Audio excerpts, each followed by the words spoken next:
I summarized all of Elon's tweets to... Every time I wear the shirt in public, I get tons of support and compliments. Okay, groomer, pro-America, anti-communist, based AF. What? Why would you wear this shirt, dude? What the fuck? Bro, this is... First of all, there's this. Okay, James Lindsay, who is seen here with a member of the Nexium sex cult, whose leader is currently in prison for child sex trafficking. I don't know. I don't know what to say here. Like, we have gotten to a very weird place. Okay, I mean the level of I gotta quote tweet this. I'm definitely posting that photo. I just quote tweeted him and posted that photo. I mean, dude, there's no better case of projection than this. Okay, these two images. It's very odd to just make this shirt and to wear it. Okay, it's a very odd thing. Like, to wear this on your chest, you're literally doing that classic meme of like, my I am not a pedophile shirt seems to be creating more questions that could be addressed by immediately looking at my shirt. Okay? That's like that. It's like that old joke, you know? That's fine. It'll just make me grind harder. Yeah, it's a very weird, very strange thing to just like go and get the shirt made, okay? So that's already fucking super strange. But then also on top of that, not only did you get this fucking shirt made, but you yourself are friends with a famous convicted child sex trafficker. And you are proud of that friendship. You literally stated that you and her look very hot in the photo like last week. When people were posting this in his replies, he asked Elon Musk to try and delete those replies. That's real. Okay. And then 2, personally said, we look very hot together.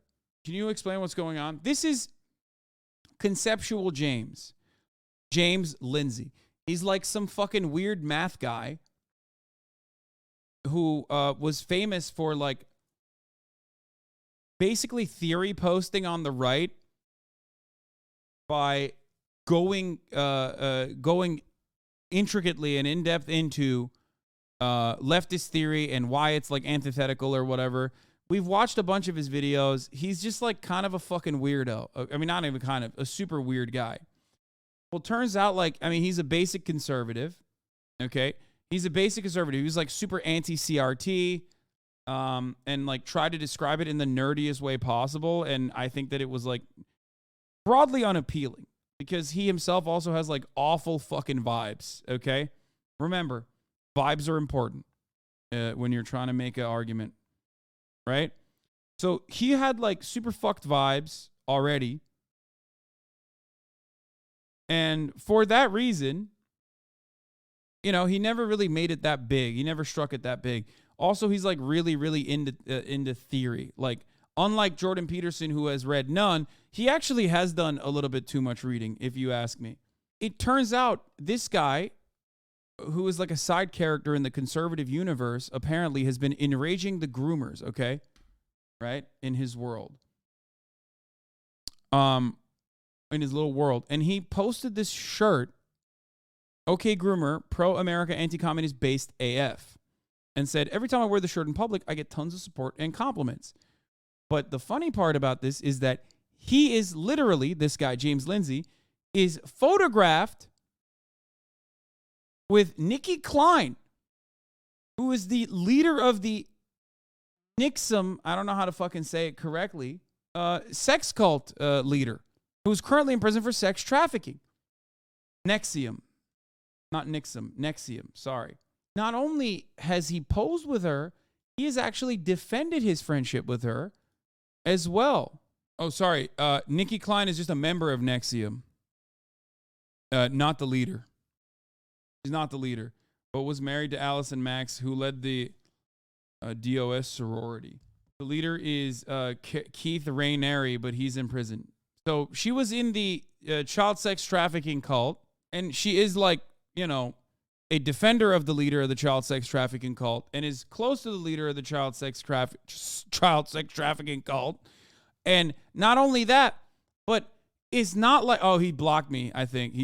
Wait, did he block me? Oh, he hasn't. Okay, that's nice. I couldn't see the tweet for a second. But not only that, but he also fucking straight up, he also defended his relationship with that other girl recently, like a couple days ago, last week, I think. Which is why it makes it so much fucking weirder that he's like doing this thing. And I don't know what else to say about it. Like, it's out and about.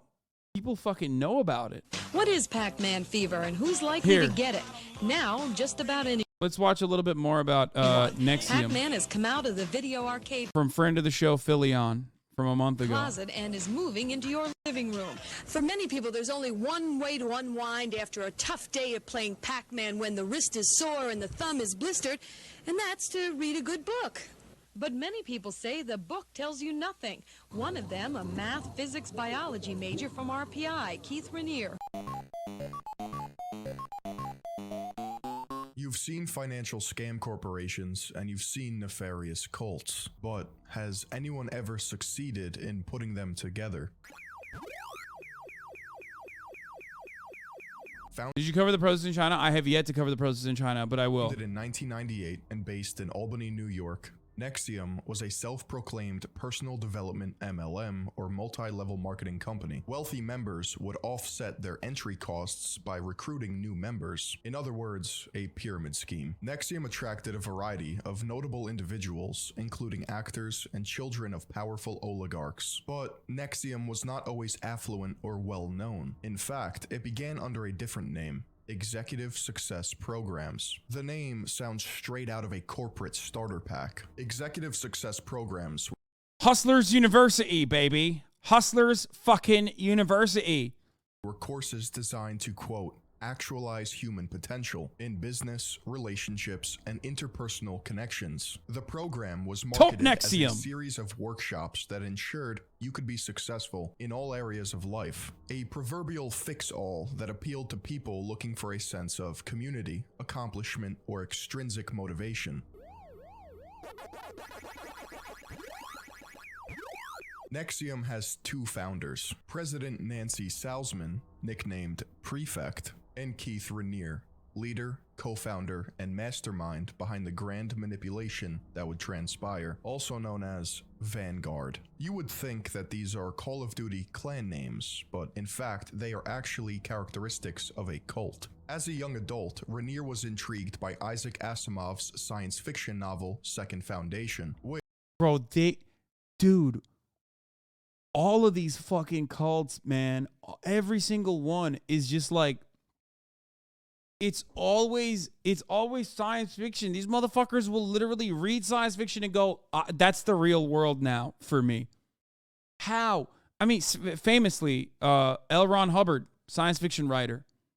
Okay? Which he said inspired his efforts. There's always like a couple things you could point out that almost always, there's always a couple things that almost always are interestingly a pattern you can observe with this. There's always sex involved, okay? There's always like the cult leader wants to like fuck everyone and then like no one else is allowed to fuck. And also, for some weird reason, their obsession with science fiction. At Nexium, Second Foundation, published in 1953, portrays themes of telepathy, mind control, behavior modification, and manipulation. One example from the book is the Mentalix. Sex, sci-fi, and drugs. The third S is drugs. Futuristic robots that use special abilities to read and shape the minds of others to further a specific agenda. To best understand Rainier, there are two stories from his childhood in particular that encapsulate his philosophy. First, his father James Rainier, when talking about his son's upbringing, is quoted as saying, "What we did is we told Keith about how gifted and how intelligent he was, and he said it was almost like a switch went off, and suddenly overnight he turned into like Jesus Christ, and that he was superior greater and better than everybody, like he was a deity. He said that it was that dramatic and that profound. According to his father, his simple words of encouragement led Rainier to think he was— Damn, bro. They always are like, be positive about your children, okay? Like, build their confidence by gassing them up. Turns out maybe you shouldn't have done that, okay? Turns out what happens is sometimes you gas them up too far, okay? And then they become this thing, whatever the fuck this is. The only lesson that you should be teaching your children is at the top of the hour, there's a 6-second ad break, okay? And if you no longer want to see those ads, all you need to do is subscribe, okay? Going forward in the future, you tell your children, if they no longer want to see those fucking ads, they need to subscribe, okay, at the top of the hour. For $5 or for free. That's the lesson I impart upon you as the daycare provider here, okay? You can also get gifted a sub if you're lucky. Here's the 1-minute ad break now. was a god. This level of narcissism I'll never tell my children anything. Okay, don't even teach them any valuable lessons. combined with his sociopathic behavior were the driving forces behind Nexium's success. Rainier's god complex would be imprinted in his brain, becoming an obsession. No one was going to tell Keith Rainier what to do. The second story, told by Barbara Boucher, one of Rainier's former partners, recalled a time Keith told her about his youth. Quote, "Dozens of young girls were calling the house and Rainier's mother was overhearing his conversations with them, where he was telling every single girl the same thing. I love you. You're the special one. You're important. You are the only one in my life and I love you." And she says he's saying this to all these girls. He's clearly lying because all of them are not special. But you know what is special? Browsing the internet with the help of today's video sponsor, ExpressVPN. And Homie hit the fucking, homie hit the lineup. And Keith Rainier would never grow out of this deranged phase of his life. According to the Albany Times-Union, at the age of 24, Rainier— Chat is sheep, brother. 10-10, really? Oh, when Philion does it, 10-10, but when I say it, when I do it, it's 0 out of 10. I see how it is, dude. allegedly seduced and sexually— Y'all are Gina the worst. Melita, a 15-year-old girl he met in a theater group. Melita couldn't tolerate the abuse for long, and she ultimately ended their relationship. But Rainier was introduced to her friend, Gina Hutchinson, another 15-year-old whom he would also abuse. Heidi Hutchinson, the sister of Gina, confronted Rainier once after he had entered through her sister's window. He responded with, quote, "Gina is a Buddhist goddess meant to be with me." Right. Part of his perversion was that he was able to create an environment and power dynamic in which his manipulation was presented as the truth, and everyone else's modus operandi was wrong. Rainier would often sleep with other women, which made Gina understandably distraught. As if this illegal relationship wasn't enough, it was only made worse by Rainier, saying that his actions of polyamory empowered women. Gina would endure an on and off relationship for over 10 years with Rainier. At Consumers Byline Incorporated, Told you. Rainier's first MLM, founded in 1990, Gina decided not to reveal negative characteristics about him during an agency report so that his goals of, quote, money, power, and achievement were not disrupted. Meanwhile, she had been drained both mentally and physically due to Rainier's constant deceit and abuse. Tragically, at the age of 33, she was found dead in her car near Woodstock, New York. She was allegedly— Sorry, trigger warning, suicide. New York. She was allegedly instantly killed by a self-inflicted shotgun wound to the head.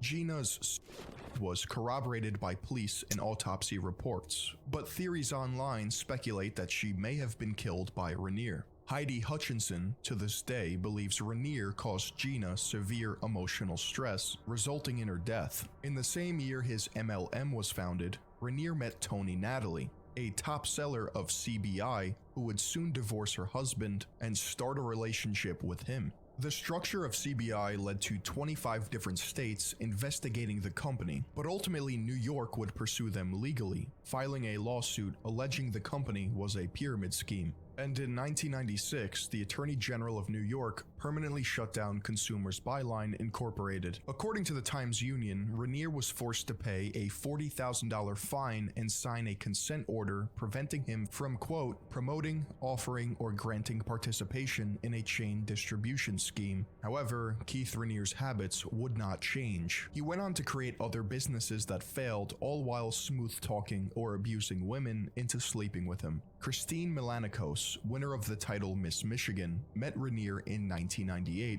after going through a divorce. According to James Adato and Jennifer Gish's article titled In Rainier's Shadow, Milanikos recalled Rainier once explaining, quote, how there was a profound event that would often happen to the women who became intimate with him. Sometimes they would even see a blue light. Ultimately, I agreed to be intimate with Keith, and it was just as he said. I even saw a blue light, but I don't think I told him so. I remember thinking, wow, my brain is really susceptible to the power of suggestion. Besides being a womanizer, Rainier found time to create a new company called Executive Success Programs with partner Nancy Salzman. A New York Times article describes Nancy as a nurse and practitioner of hypnosis who preached a pseudoscience known as NLP or Neuro-Linguistic Programming. It is often touted by the likes of Tony Robbins or other self-proclaimed moguls who believe they have the secrets necessary to tap into other people's minds. The company launched with the aim of offering self-improvement techniques, but was rebranded a couple years later to NXIVM or Nexium. The Hollywood Reporter asserts Rainier adopted his nickname Vanguard based on his favorite arcade game in which destroying others grants you more power. This anecdote alone provides insight into Rainier's self-awareness. He knew Nexium was not for others. It was for him. A bullshit company that existed solely for him to play out his perversions. With prior experience from his other multi-level marketing companies, Nexium had been steadily progressing until 2002, when Rainier and Salzman successfully recruited Sarah and Claire Bronfman. The Bronfman family was a wealthy Canadian family known for acquiring Seagrams and building a billion-dollar beverage empire. The girls became devoted followers of Rainier and even backed him financially. That's why I'm a Canada Dry boy, you know what I'm saying? Canada Dry all day. However, Rainier simply saw them as legitimizers. If he could recruit them, then he could recruit anyone. Over time, Sarah and Claire would become Rainier's confidants and part of his inner circle. For the heiresses of the Seagram fortune, it must have been easy to take a course at Nexium, but for the average person, it was incredibly expensive. Nexium recruitment included programs and courses that would range from $2,000 to $7,500. Additionally, Nexium upsold courses called intensives, which were conducted for 12 hours a day for 16 days straight. Former Nexium member Frank Parlato told CNBC News that, quote, you'd take a $5,000 course, and as soon as you were done with that, you'd be told, now you're really ready to take the next one. The courses themselves were broken down into modules, with each module teaching a different topic. One example is the module named Dracula and His Ghouls, which supposedly taught members about psychopaths and their followers. Quite ironic, if you ask me. During each what the course, fuck? Members would You know that course didn't take. Because if it was actually good, the motherfuckers would be like, hold up now. Hold on now. Like, they'd know.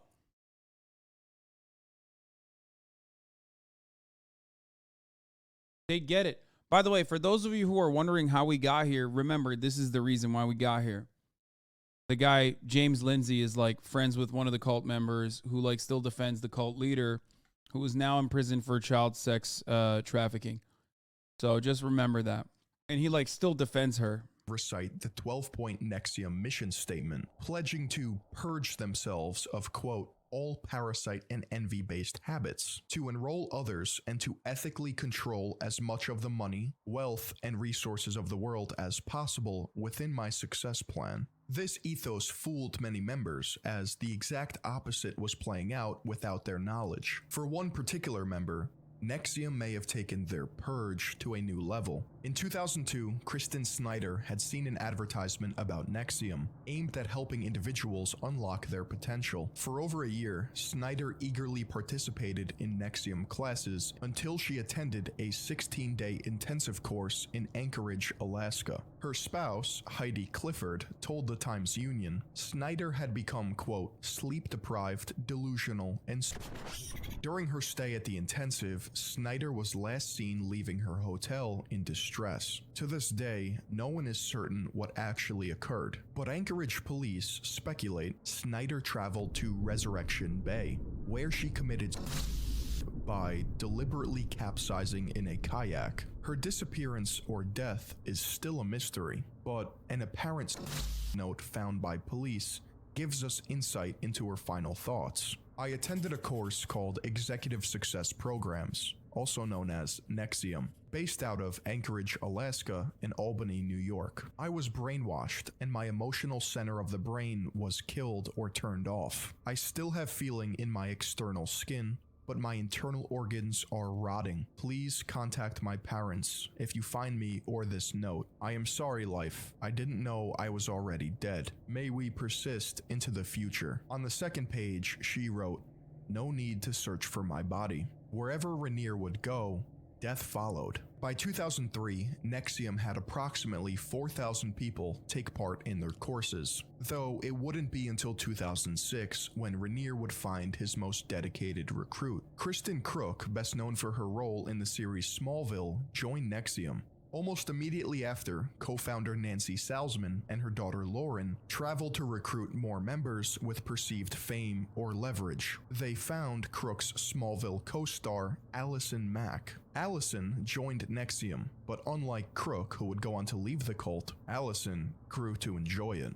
The Hollywood Reporter stated she became, quote, an enthusiastic proselytizer. Allison Mack would even co-create The Source, a program inside Nexium, which specifically targeted actors for recruitment. Her status as an actress allowed her to quickly rise the ranks, sliding her way into Rainier's inner circle. At this point, Rainier's trusted few included Nancy and Lauren Salzman, Sarah and Claire Bronfman, and Allison Mack. Rainier fabricated a sense of, quote, corporate feminism. As a result, these women all became staunch defenders of Rainier. The Bronfman sisters would even use their wealth and power to ask district attorneys to start criminal investigations into anyone critical of Nexium to further validate the company and quell public backlash.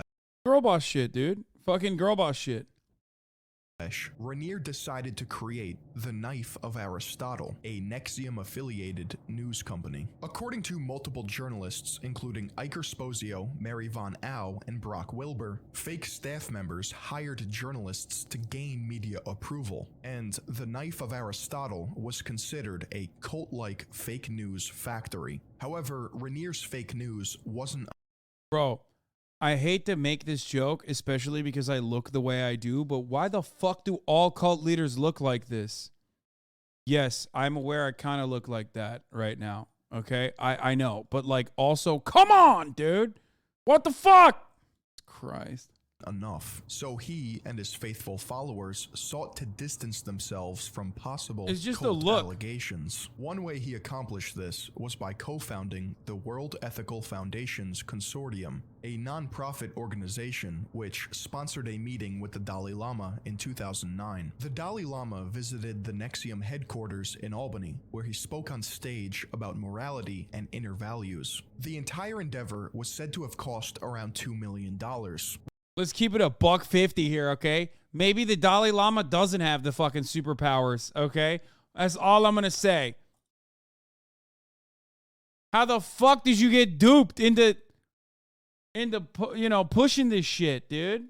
Which goes to show Rainier and his followers would do anything at this point to paint Nexium in a positive light. During the Dalai Lama's visit, Rainier's confidant Sarah Bronfman had a sexual relationship with Lama Tenzin Doden. the monk who had set up the Dalai Lama's appearance. This is one isolated example of how Nexium's ideology could be capable of overpowering others. Before leaving, the Dalai Lama gifted Rainier and his company leaders scarves representing purity. These scarves were symbolic of Nexium's sash system. Frank Parlato, a former member turned investigative journalist and critic of Nexium, compiled an account. The Dalai Lama was like, I don't even do this for anybody, okay? You are uniquely pure guy. My man said, we're not out here giving it to every single person, okay? But we're going to give it to you. Wait, did you say he smashed Dalai Lama's appearance? This is one isolated example of how Nexium's ideology could be capable of overpowering others. Before leaving, the Dalai Lama gifted Rainier and his company leaders scarves representing purity. These scarves were symbolic of Nexium's sash system. Frank Parlato, a former member turned investigative journalist and critic of Nexium, compiled an account of the sash color system that Rainier used to codify his most loyal followers. White sashes were given to students. One of his monks smashed. Anyone who had paid to partake in a Nexium program got a white sash. He got Yellow that dolly sashes riz. were given to individuals who worked for free at Nexium but also paid dues. Orange sashes were given to proctors, who also earned a small salary or commission for recruiting. Green sashes were given to senior proctors. These sashes generally cost a member around $1 million in overall investments.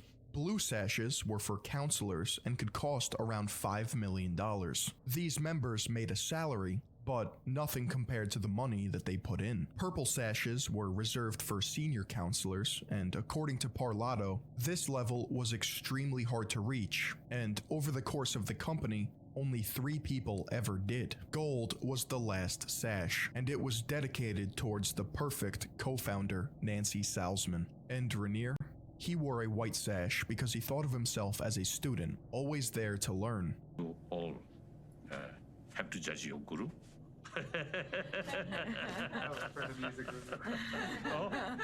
Not a guru. This was just a tactic he used to seem humble before his peers. Clearly, this sash system was just a scam to funnel more money out of his consumers' pockets. Members were conditioned to place extreme value on $7 pieces of fabric. Following the momentous event in Albany, Rainier thought he had done well, and that Nexium would be seen in the media as an authentic self-improvement company. In reality, Rainier was delusional. Within the same year, 9 employees of Nexium left the company and told the Times-Union of, quote, concerns about unethical practices and the alleged abuse of his leadership status to sexually manipulate women in the organization. A string of serious allegations would follow. Always. Tony Natalie and Barbara Boucher, Rainier's former partners, came out against him, alleging serious abuse, with Natalie telling Vanity Fair, quote, Rainier had insisted that Tony Natalie keep the body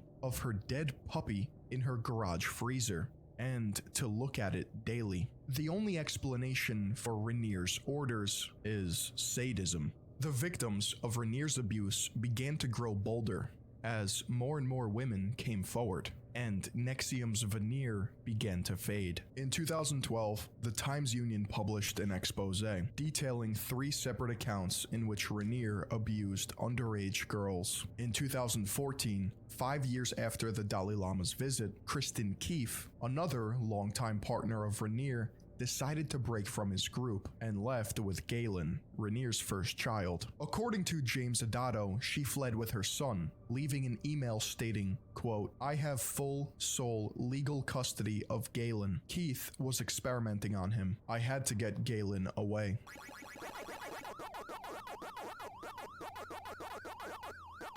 The most shocking revelations to come from Times-Union's expose included Rainier grooming 3 daughters of a Nexium family and creating a secret group within the company called Dominus Obsequious Sororium, or DOS for short. This translates to Master over the Slave Women, or Lord of the Obedient Female Companions. The 3 daughters he groomed eventually became his sexual partners. Mariana, who is the oldest, was sexually abused, becoming the mother of Rainier's second child. Daniela, the middle child, was groomed as a minor and began a sexual relationship with Rainier right after her 18th birthday. The youngest daughter, named Camilla, was sexually abused by Rainier from roughly 2005 to 2017. She was only 15 years old when it began. Years later, Daniela would go on to testify in court that she had been forced into solitary confinement in her own home by Rainier. Her family was prevented from speaking with her, and Rainier's confidant Lauren Salzman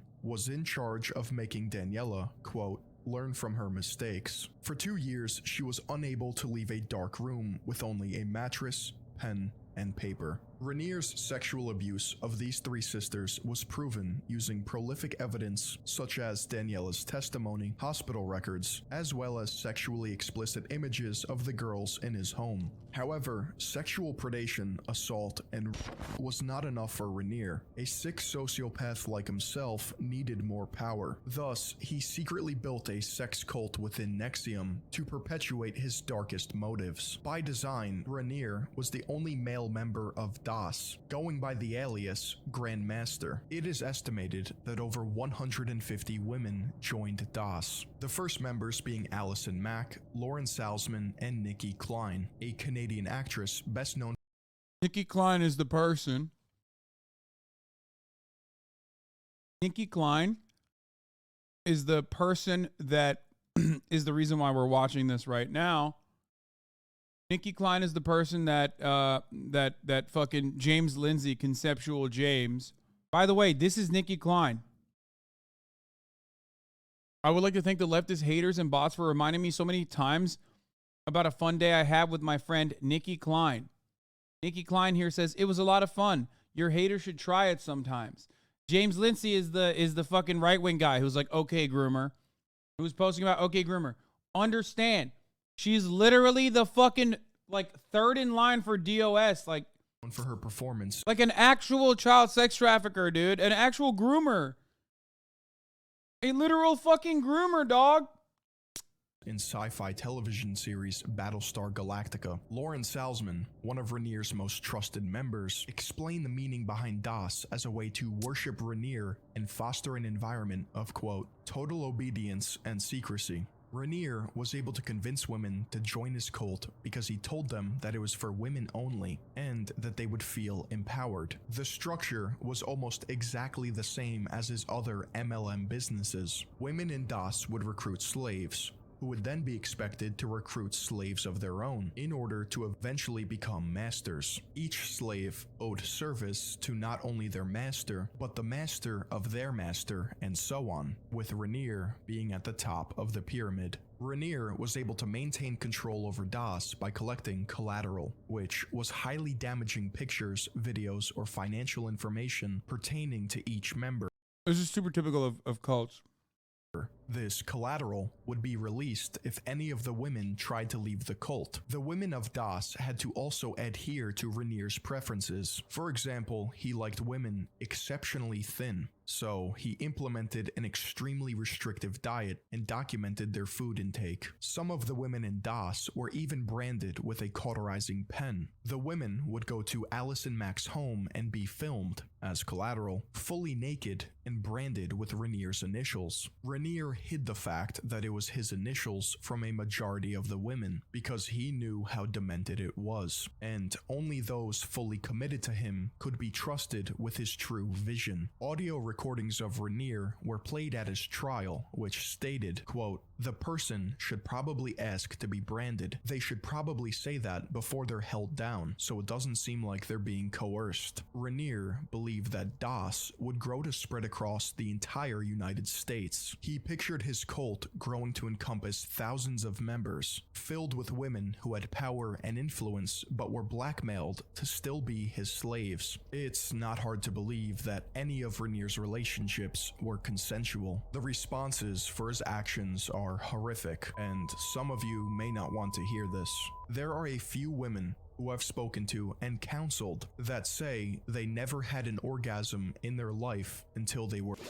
And of course, Rainier would carry this sick ideology over to the courses at Nexium. For instance, sub-courses titled Sex and Orgasm and Abuse, Rights, and Injury taught that women achieve ultimate pleasure from being, and that sexual abuse of a child was not a crime. In Rainier's twisted mind, Das would thrive for the next 2 years until 2017, and the New York Times published articles on Rainier's slavery, branding, and abuse. In the wake of these articles, Rainier fled to Mexico with members of his inner circle. He tried to hide, but was soon apprehended in Puerto Vallarta by Mexican federal police after the FBI issued a warrant for his arrest. In Rainier's indictment, he was charged with sex trafficking, conspiracy for sex trafficking, and conspiracy to commit forced labor. On June 19, 2019, after his federal trial, Keith Rainier was found guilty of sexual exploitation of a child and possession of child porn, sex trafficking and attempted sex trafficking, forced labor, identity theft, conspiracy to alter records for use in an official proceeding, racketeering conspiracy, and wire fraud conspiracy. I want people to understand this right winger, famous for calling himself someone who enrages the groomers, famously wearing this shirt earlier today. Not even a real shirt; it's like Photoshop. But he always, is like attacking groomers.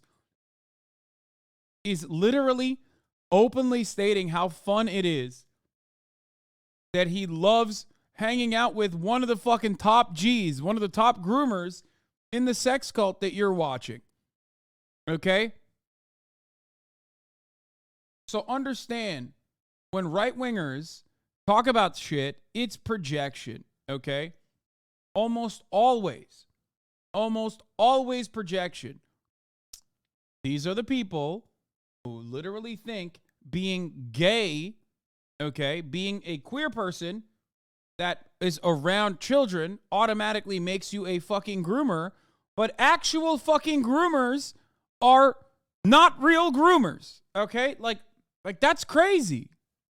He was given a 120-year prison sentence, along with being forced to pay a total of $3.4 million to 21 victims and $1.7 million to the US government. Rainier was given the heaviest sentence, but that didn't mean others weren't culpable. Rainier's closest confidants had been complicit in his nightmarish fantasy. Allison Mack pleaded guilty to racketeering and racketeering conspiracy, receiving a light sentence of 3 years in prison. Nancy Salzman and her daughter Lauren both pled guilty. Lauren received 5 years of probation, while her mother was sentenced to 3.5 years or 42 months in prison. Claire Bronfman pleaded guilty to conspiring to conceal and harbor an illegal immigrant for financial gain, as well as fraudulent use of identification. She was sentenced to 6 years and 9 months in prison. Her sister Sarah was not charged with any criminal wrongdoing. According to Esquire, quote, "She is even entitled to make money off of Nexium property she owns." Following the fall of Nexium in 2020, HBO released The Vow, which followed the experience of individuals involved with Nexium. It detailed the stories of members who escaped the cult, including Sarah Edmondson,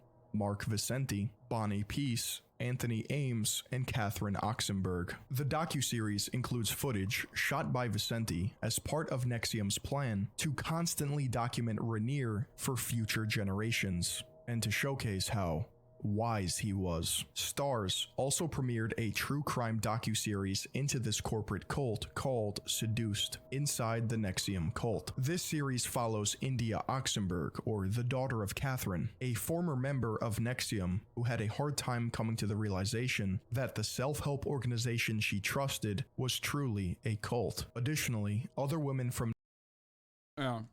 Nikki Klein was a Nexium member, Canadian actress from Vancouver, British Columbia, the Battlestar Galactica chick. Klein is an outspoken Nexium member and supporter of Rainier, the person that is in jail now. Rainier was the head of the sex slavery part, known as a Rainier was the grandmaster. We already talked about this. Nikki Klein defends him still. Yeah. Klein was believed to have a high position within DOS and was known as a first-line slave, as in she had a bunch of other slaves underneath her because it was a slavery multi-level marketing. 3-minute long video featuring Klein and Rainier's inner circle. Interview with Klein and Klein organizing support while he's in prison.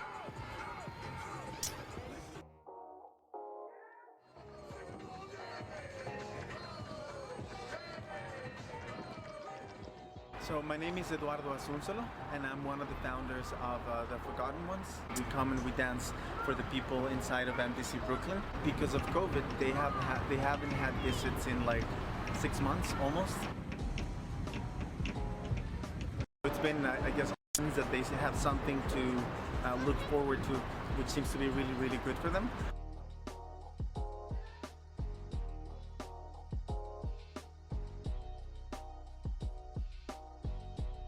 This is where Rainier is being held. But the group's recently revealed connection to MDC inmate Keith Rainier has raised alarms. We didn't want to at first. My friend in there is Keith Rainier. He said, my friend is in there.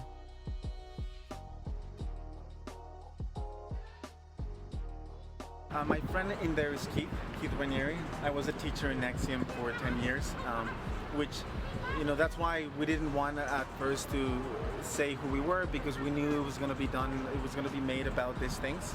We have a friend who is... There it is, Nikki Klein. That's the person that James Lindsay, Conceptual James, loves hanging out with, by the way. Like, again, I wonder if they've hung out outside of the fucking prison to dance for Keith Rainier together. This is the last motherfucker on the planet who could talk about grooming, okay? That's the reason why I needed you guys to watch this fucking documentary, or at least Philion's video on it, okay? That's why we watched this 30-minute documentary, to prove conclusively, without a fucking doubt, that Conceptual James, aka James Lindsay, has no business saying that, like, gay people are fucking groomers or pedophiles when he is quite literally a fan of the OG groomer. Nexium, such as Naomi Gibson, Tabby Chapman, and Kelly Teal, share their stories of the abuse they suffered or witnessed. It's hard to believe that stories like this can actually happen. Like the cult leaders before him, Keith Rainier used manipulation, coercion, blackmail, and abuse to control his victims. He brainwashed women into believing what they were doing was part of something greater, separate from himself. Through the stratification of his cult, he was able to shift blame and responsibility on those who worshipped him, and normalizing the behavior for others. It's impossible to point to one single event that leads to cult formation like Nexium, when in reality, it's years and years of interpersonal conditioning. Remnants of Rainier's empire exist on YouTube. Conversations with Keith Rainier showcase a man who seems to have it all figured out, when in reality, it's a shell of a human only thinking about his next victim. This is like the Rubik Cube to a certain extent. A lot of people play it just competitively, but it's actually like a puzzle. There it is.